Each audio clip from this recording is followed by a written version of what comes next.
So to start with, what is mindfulness? Before I really get going, I want to share these two things with you so that I don't forget.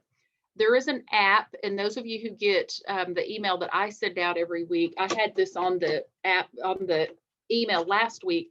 It's called Mindfulness Coach. See if you can see it there. Mindfulness Coach. And it has these choices down here. And it says mindfulness training, practice now, build expertise, and track progress. And this is a free app. It has been the easiest one that I have found to kind of talk me through as I was starting practicing some mindfulness.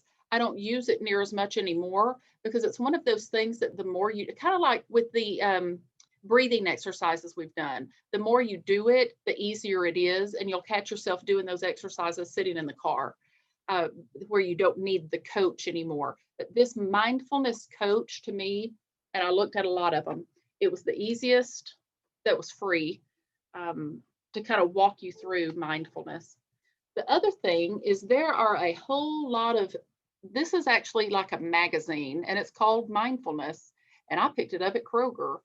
And over the past probably 8 to 10 months, I bet I've picked up 6 or 8 of these different. This one is put out by a magazine called Mindful, but their Prevention magazine has one. Reader's Digest did a whole separate book specific to mindfulness. So any place that has a wide selection of magazines, you can pick these up. Now they're about 110, 115 pages, so it's more like a little booklet, but wow, has that got some great stuff in it. And a lot of what I'm doing today I took from this. So I want to be able to show you those.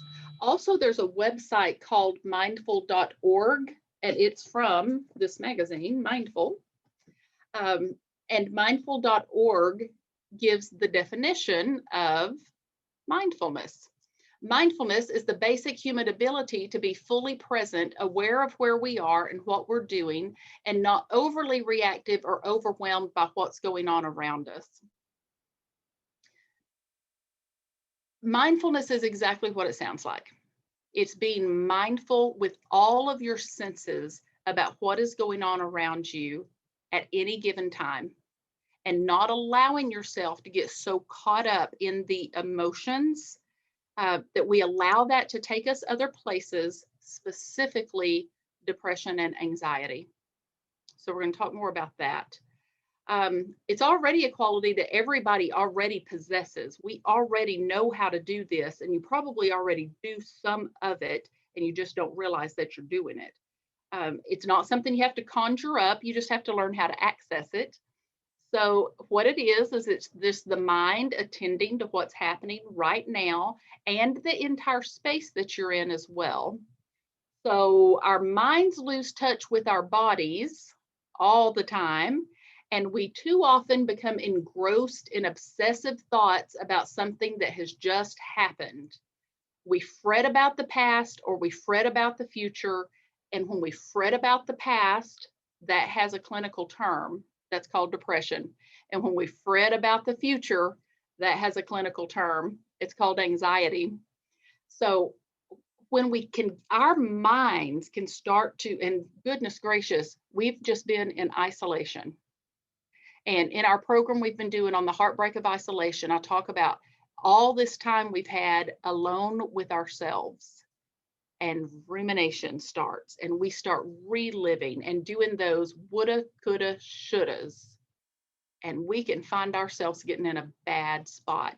Or we can go the other way and start doing the what ifs. Here comes the anxiety, what ifs. And when we have a loved one who has dementia, we do both, but we do a lot of those what ifs. And we can live at that heightened level, so that anxiety. But mindfulness is available to us all the time, every single moment. It's almost like the breathing exercises, and that breathing goes hand in hand with mindfulness whenever you are paying attention to your breathing. Whether through a body scan or a mindful moment, like taking time to pause and breathe when the phone rings instead of rushing to answer it.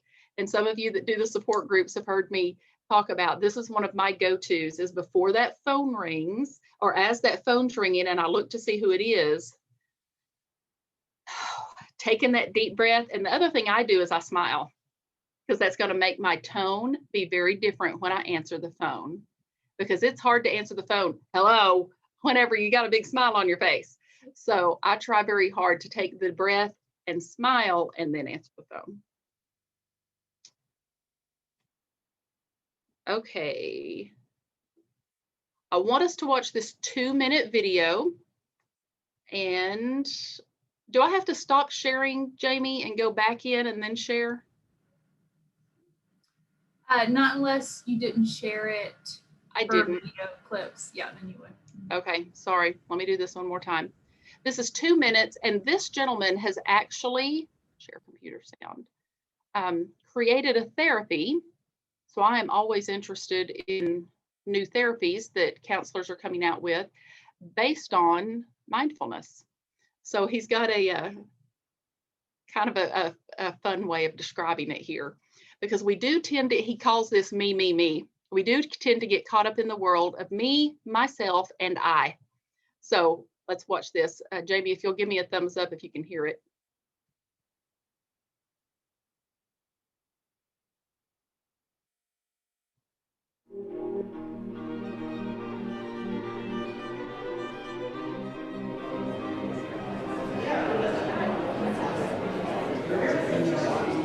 My name is John Kabat-Zinn. My working definition, or what I call operational definition of mindfulness, is it's the awareness that arises through paying attention on purpose in the present moment, non-judgmentally. And then I sometimes find in the service of self-understanding and wisdom. We all take ourselves too seriously because we believe that there is someone to take seriously. That me. We become the star of our own movie. The story of me, starring, of course, me. And everybody else becomes a bit player in our movie. And then we forget that it's a fabrication, it's a construction, and that it's not a movie, and that there's no you that you can actually find if you were to sort of start to peel back. Well, are you your name? Are you your age? Are you your thoughts? Are you your opinions? Are you even your genetic inheritance? Even your genes, if you meditate or eat differently, they're going to be expressed by the hundreds differently. So you're not even your genetic inheritance. So who are you? And here's where the rubber really meets the road. The question is much more important than the dime store answers that we come up with. So then we can notice this phenomenon called selfing. How much of our time we are running the narrative of I, me, and mine, which is now being identified with certain regions of the brain that do that narrative default mode kind of thing. And then mindfulness, MBSR, has been shown to actually light up other areas, or more lateral areas, where there's no more story of me. It's just this breath, that out breath, and it's not me breathing either. If it was up to me to be breathing, I would have died a long time ago. Whoops, got distracted, forgot, dead. Isn't that the truth? I got too busy to breathe. I forgot. And I thought that is that's why I wanted to show that. That is the perfect, what is mindfulness? I got too distracted, I forgot to breathe. And we do that. We get so distracted, we forget to breathe. And we catch ourselves with that very, very shallow breathing. And we catch ourselves with a migraine. And we catch our blood pressure going up because we're not breathing. We're not stopping to stay in the moment. So the other great thing about mindfulness, like he said, it is research-based, it is evidence-proven, and they have done enough research on it that, like he said, they can even show different areas of the brain lighting up while you're practicing mindfulness. And we are all about lighting up all the different areas of the brain. So some of the benefits from mindfulness is stress reduction, which is what we're all about, enhanced performance on things like tests. This was everything I found was even physical. Whenever you were needing to do something and be at a higher level, doing mindfulness ahead of time, or you're getting ready to go do public speaking and you do some mindfulness ahead of time. Gaining insight, awareness, increases attention to your own mind, but it also increases attention to others' well-being, so empathy. And then we suspend judgment of ourselves and others. So it helps with positive self-talk. So here are some facts about mindfulness that has come from the research, part of it from what that gentleman has done that we just saw. It's something most of us probably already do to some extent. Anyone can do it. Now, this is kind of key. It's very simple, but it's not necessarily easy.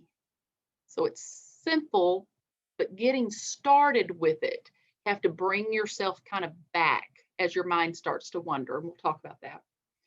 If it becomes a way of living, the awareness of mindfulness can cut down on stress. They've proven that. It is evidence-based. Science and experience demonstrates the positive benefits to our health, our happiness, our work, and our relationships, and it can spark innovation. So as we deal with life, especially life that we have had this year, increasing complexity and uncertainty, mindfulness can lead us to effective, resilient, low-cost responses to problems that seem like they're unwilling or refusing to change. That's one of the reasons I started doing it this year. Earlier this year, Jamie and I were having to work from home.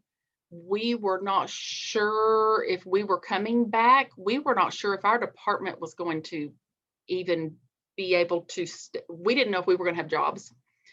And I had just had a knee replacement surgery. Daughter in school finishing up her master's degree, couldn't go to her internship. So it just, lots of stuff going on. And I kept seeing and reading about mindfulness. So I started practicing it. And this weekend, knowing I was going to do this today, I made a real effort this weekend to practice mindfulness, to be able to come and tell you that as somebody who uses this, I can tell you that it does work. So here's some of the basics of mindfulness. Setting aside some time, you don't need special equipment. This isn't like, well, you've got to have your yoga mat, you've got to have your chair, you've got to have this, you've got to have that. You can do mindfulness at any time. We could be doing mindfulness right now while I'm talking. You could be doing mindfulness and be completely aware of your surroundings, how your body feels on the chair or the floor or wherever you're sitting, everything that you're hearing, everything that you're feeling. That's all part of mindfulness. But as you're starting, it's a good idea to kind of have some time set aside. And then the idea is to observe the present moment as it is, not as it was and not as it's going to be, but as it is right now. So the goal of mindfulness is not to quiet the mind or to attempt to get to this eternal calm. The goal is simple. It's aiming to pay attention to the present moment without judgment, without judging yourself, without judging your thoughts that's going through your head, and without judging others, which I put on there. That's easier said than done. I realize that, but hang with me. You let your judgments roll by in mindfulness. And what's different about mindfulness and meditation is many times in meditation, we try to block that out. And in mindfulness, we acknowledge it. So as I'm sitting here and I'm going, did I lock the door to my car? Okay, I acknowledge that, but I'm going to let that go because I'm going to check that in just a little bit. But I acknowledge that I had the thought. What are we going to have for dinner tonight? You know what? I'm going to come back to that because I'm going to focus on this right now. But you acknowledge that you had the thought, because we do have those thoughts that just wander in. They're wandering thoughts. The other things that we tend to do is something like, I did this morning. I walked out and I left my phone in the house. I was already in the car. And I heard myself in my head say something very, very ugly to me. And I did it because I do a lot of self-deprecation. And I'll do, well, you big dummy. You know, I do stuff like that all the time and laugh about it. That is not good for our relationship with ourselves. I walked out and left the phone because I didn't want to make 2 trips. I wanted to make 1, and I ended up leaving something. So going back and acknowledging, okay, and it's okay. It's okay that I left the phone. I turned right around and went back in and got it. So when you notice these judgments start to come up, you make a mental note of them, but then you let them pass by. You return to the present moment as it is, because our mind can get carried away in thought. We have all done this. It's just like looking at the phone and we press into something else and we click into something else and we click into something else and we look up and it's been 3 hours. We can do the same thing in our mind. We're really bad about doing this when we get ready to rest. I'm going to lay down at night and then my brain clicks on, and that's the best time to use mindfulness. That's when I use it the most, was at night. So it's the practice of returning again and again to the present moment. So be kind to your wandering mind. Don't judge yourself. Whatever crops up, crops up. Just bring your mind back to the present moment. And that's pretty much it. It's staying present. The work is to keep doing it, and then the results will accrue. So this is just a 1-minute mindfulness, and this is just going to give you an idea, because again, this isn't something where we can sit and go, okay, we're going to be mindful for a minute. I'm going to give you an idea of kind of how to get started. You want to be, especially when you're getting started, just sitting somewhere comfortable. So in your chair, on a bench, on the floor, wherever you're comfortable. You can sit with your legs crossed. You can have both feet on the floor. It's whatever is the most comfortable. So that's another difference. You want to sit straight, but you don't want to sit so rigid and stiff that you're not comfortable, but you also don't want to be all hunched over. So just sitting very straight, and then having your upper arms parallel to your upper body and just letting them drop into your lap on top of your legs. You always, when you are intentionally doing some mindfulness, you'll find in all of the books and online about dropping your chin a little bit and letting your gaze fall down gently. You can close your eyes if you want, but you don't have to. Lots of times when I am practicing mindfulness, I will intently stare at something. If I'm here at my desk, I look at this. Snoopy. It's my Snoopy crochet dog. I have it right here because I love the peanuts, and I feel better whenever I'm looking at that. So you can have something that you look at, you can have nothing to look at. And then the point is to be there and relax. Pay attention to your breath or the sensations if you're in your body. If your mind starts to wander, you come back to your breath and you go through your senses. So as you're sitting there right now, we're just going to be quiet for about 10 seconds. And I want you to listen to every single thing that you can hear, everything.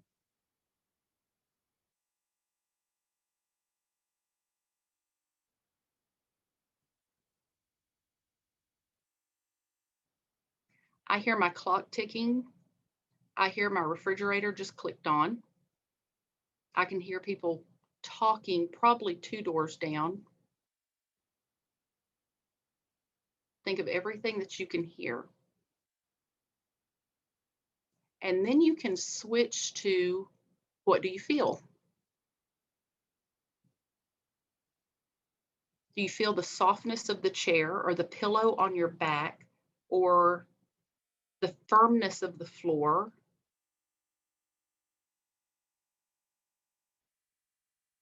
Are your hands cold and your feet warm?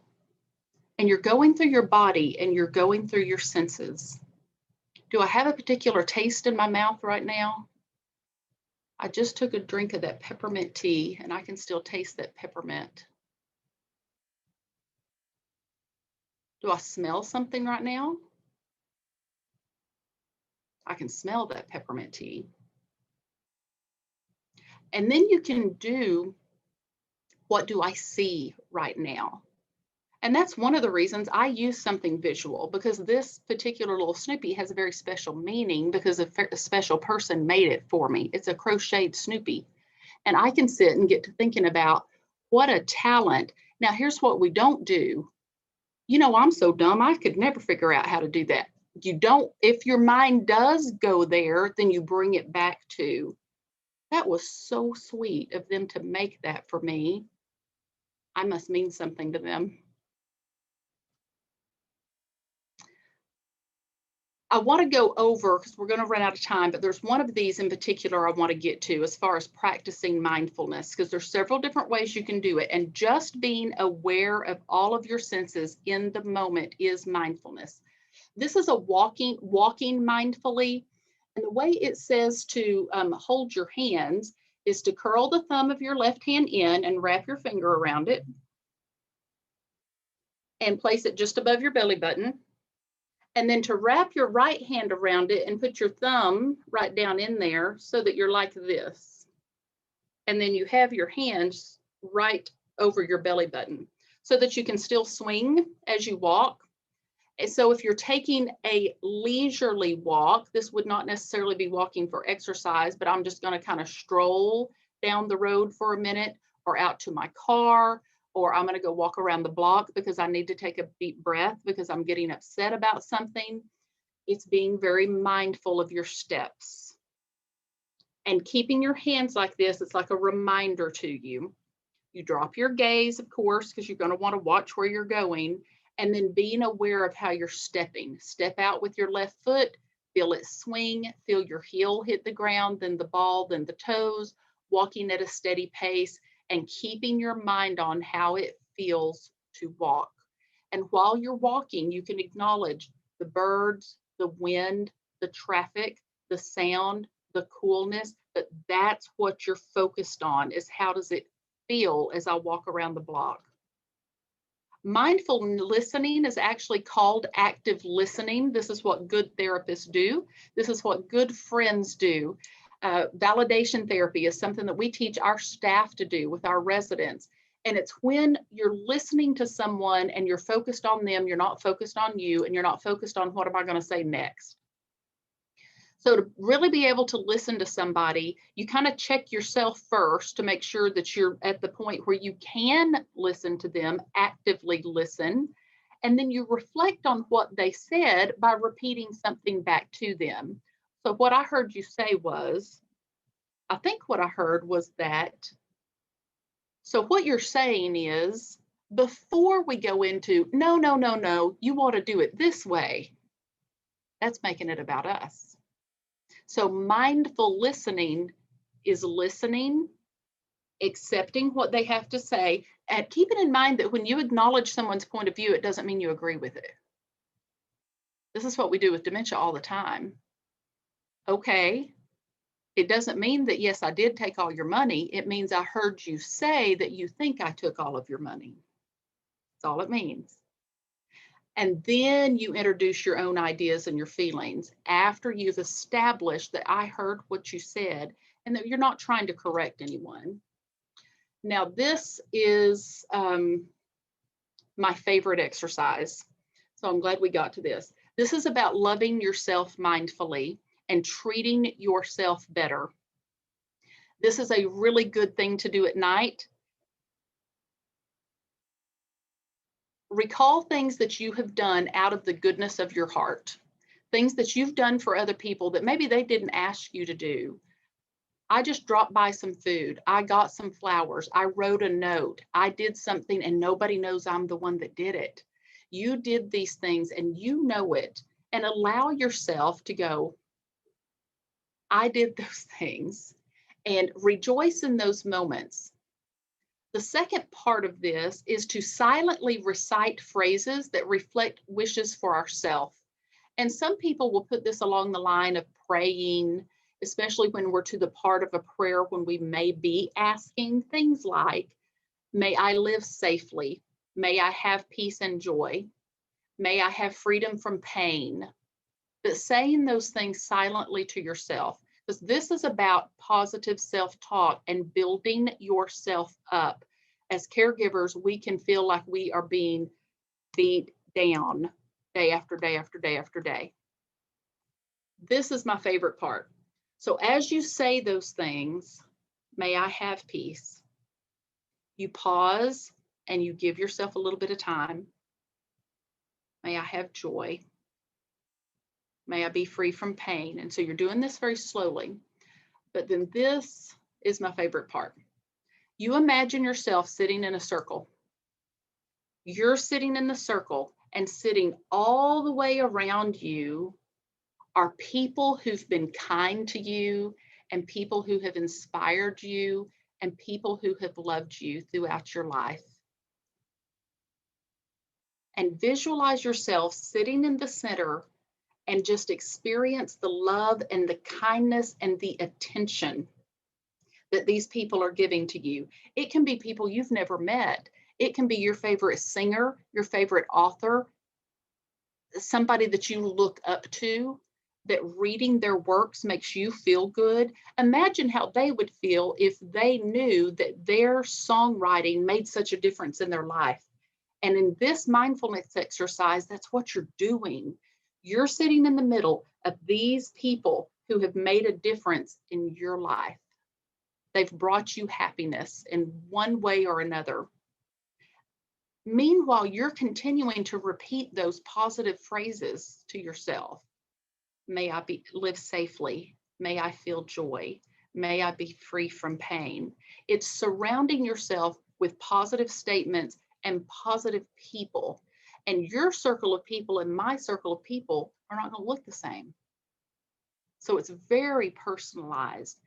What you're doing is you're transforming your old hurtful relationship with yourself, negative self-talk, into a kind relationship with yourself. You're also showing yourself that you are worthy, of being treated kindly and thought of with respect and loved. That's a big part of mindfulness as well, is how we treat ourselves. This is on sleeping mindfully, and we're actually going to be doing an entire program on sleep next week. So this is just dipping our toe in the water of sleeping mindfully, dimming the lights an hour before bed, so that starts to tell our mind that it's time for a change, avoiding anything that has a screen on it in that hour before bed, because we are getting into a really bad habit of holding these iPads and these phones right up until the moment we lay it down to try to go to sleep. And then for 10 minutes before bedtime, start a mindfulness exercise where you scan your body. And this can actually, you could do some progressive muscle relaxation like we talked about before while you're doing this, where you scan your body from top to bottom and you recognize those feelings you're having. What am I feeling? Because if your head's on the pillow, recognizing what does that feel like? What's the temperature of the room? What am I hearing? What am I smelling? And this is where using those, we did aromatherapy where you might spray your sheets with the lavender or the eucalyptus or something that is soothing and calming. And if your mind wanders, like many of us, our mind will start to wander at night, you recognize it, you notice it, and you get right back on track. Okay, where did I leave off? Okay, I was at my shoulders. Now my shoulders are a little bit, and you just keep moving right on down your body. And then you get in bed and you start to focus on your breath, and you can do that over and over and over, acknowledging the thought, but not going down that rabbit hole with the thought. Perfect. Okay. Journal prompt this week. I thought this went perfect with mindfulness. What are 5 good things that's happened today? It's just 1:30. You think of 5 good things that's happened today. Well, we woke up. We woke up today. There's one. 5 good things that happened today. You might have to think about it. There is our information.